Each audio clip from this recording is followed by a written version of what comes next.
Bonjour, bienvenue sur la web radio des centres sociaux de Étain, Cité Verte et Kergomar. Laurine, peux-tu nous expliquer qu'est-ce que la web radio? Il s'agit d'une web radio basée sur une radio classique, mais c'est réalisé avec des montages et ce n'est pas en direct. Cette web radio, en l'occurrence, consiste à favoriser les échanges entre les jeunes de quartiers différents pour parler de ses passions ou débattre sur des sujets quelconques. La web radio se compose de Dimitri, qui est animateur à Haïtin, Boris, qui est animateur à Cargomar, Marc, qui est animateur à la Cité Verte. Dans les jeunes, il y a Laurine, Bouchra et moi, Amine, mais il y a aussi d'autres jeunes qui participent à l'émission. Aujourd'hui, je vais vous présenter le thème Jeunes et confinés. Alors bonjour à vous. Moi j'aimerais savoir, j'aimerais connaître en fait votre définition du confinement. Amine par exemple, pour toi qu'est-ce que c'est que la définition du confinement? Pour moi, la définition du confinement, c'est qu'il faut rester confiné chez soi, qu'il ne faut pas sortir. Toi Laurine, qu'est-ce que tu pourrais nous dire du confinement? Alors, pour moi, ça serait de rester chez soi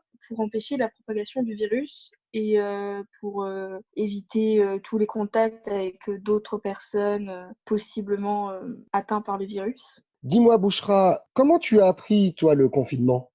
Aux informations. C'est-à-dire tu l'as appris par rapport aux infos à la télé, au journal de 13h, à la radio Non, au journal de 13h. Et toi Amine, comment est-ce que tu l'as appris toi le confinement? Pareil que Bouchra sur le journal de 13h. Ok, et moi j'aimerais savoir, qu'est-ce que vous avez ressenti quand vous avez appris ça, le confinement, quand vous êtes resté enfermé à la maison? Laurine, dis-moi voir, qu'est-ce que tu as ressenti à ce moment-là? J'étais contente, même si c'était à cause du virus, mais j'étais contente, Tu étais contente parce que tu devais rester à la maison, tu t'es dit ça y est, je suis en vacances. c'est ça. Et toi Amine, qu'est-ce que tu as ressenti quand on t'a dit que tu allais rester enfermé chez toi, que tu n'allais pas pouvoir sortir, pas pouvoir voir tes amis? J'étais content de pas aller à l'école, mais j'étais un peu dégoûté que je pouvais pas sortir. Et toi Bouchra, qu'est-ce que tu as pu ressentir toi aussi à ce moment-là quand tu as dû comprendre en fait que tu verrais pas tes amis, que tu verrais pas ta famille, que tu allais rester enfermé chez toi? Quel était ton sentiment à ce moment-là? Moi, j'étais un petit peu triste de plus voir ma famille, mais j'étais assez contente de ne plus aller à l'école. Alors, je vais demander, allez, à Laurine, comment tu vis ce confinement? Alors, c'est-à-dire comment tu le ressens au niveau des émotions? Tu te sens bien? Ça te dégoûte? Les premières semaines, je le vivais trop bien, je vivais ma meilleure vie, vraiment. En plus, j'ai un jardin, alors du coup, je pouvais faire ce que je voulais, et puis il est immense mon jardin, alors. Mais là, je me suis blessée, et du coup, je dois rester sur mon lit. Voilà, du coup, je le vis très mal. Et par rapport à la vie de famille, vous êtes combien à la maison? Alors, il y a ma sœur, mon père, ma mère et ma nièce. Ma sœur et ma nièce, ils nous ont rejoints un peu plus tard pendant le confinement. Et j'en ai marre de vivre avec eux un peu. C'est relou. D'un point de vue scolaire, du coup, ça n'a pas été trop compliqué là pour suivre ta scolarité? La première semaine, j'ai essayé de me connecter sur le NT Place et tout ça, mais ça arrêtait pas de bugger. Et quand ça marche pas, j'abandonne. D'accord, eh ben, merci pour ton honnêteté. Amine, je vais te poser un petit peu les mêmes questions. Toi, comment tu le vis ce confinement-là? Je le vis bien, Et avec ta famille aussi, tu le vis bien? Ça se passe bien à la maison? oui.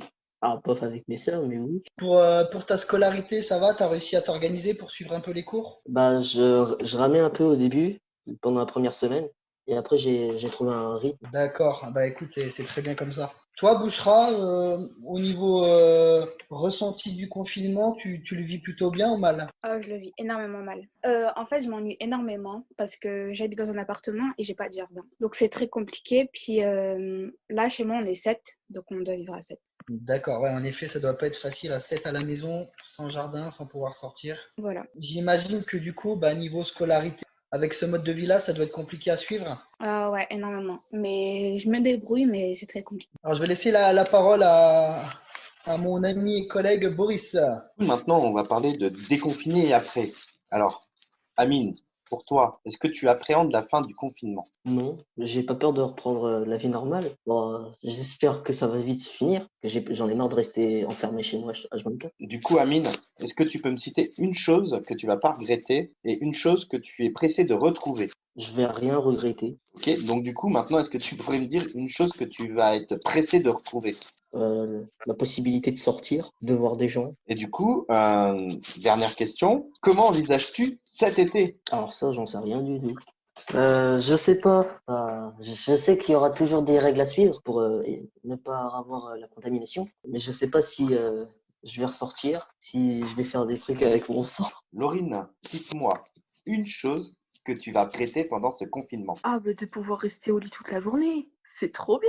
Et du coup, est-ce que tu pourrais me donner une chose que tu es pressé de retrouver? Ah bah mes potes, puis même juste pour pouvoir aller au McDo par exemple. Le McDo, ça me manque trop, moi. Est-ce que tu appréhendes la fin du confinement? L'appréhender, non. Peut-être qu'il y aura une autre vague de contamination parce que la France, les Français en soi ne sont pas très ils écoutent pas les règles, hein. D'ailleurs, c'est à cause de ça qu'il y a eu autant de gens qui sont morts. Et du coup, bah, les règles d'hygiène, ils vont les foutre en l'air, hein. Je n'espère pas qu'il y aura une contamination, mais il y a des chances. Comment envisages-tu ton été? As-tu des projets, des idées, des envies? Non, pas vraiment. Si, sortir. Puis, bah, je sais que pendant au moins 1 ou 2 mois, je serai très réduite parce que je pourrais pas trop me déplacer partout. Du coup, ouais, mon jardin. Appréhendes-tu la fin du confinement? Non, je l'appréhende pas. En fait, genre, ça va être compliqué niveau scolarité, mais c'est tout. Sinon, je suis assez pressée même. Est-ce que tu pourrais me citer une chose que tu ne vas pas regretter? Bah, le fait d'être enfermée chez moi. Et du coup, une chose que tu es pressé de retrouver? Les personnes, la population. Et Bouchra, comment envisages-tu ton été? Bah, à la base, j'avais prévu de faire, de passer des vacances à l'étranger. Mais à mon avis, les frontières elles vont être fermées jusqu'à longtemps, donc je sais pas. Merci de nous avoir écoutés et d'avoir participé à cette web radio. J'ai été très contente de faire partie de ce projet et j'espère vous retrouver pour une prochaine émission. Bonne journée à tous. Au revoir.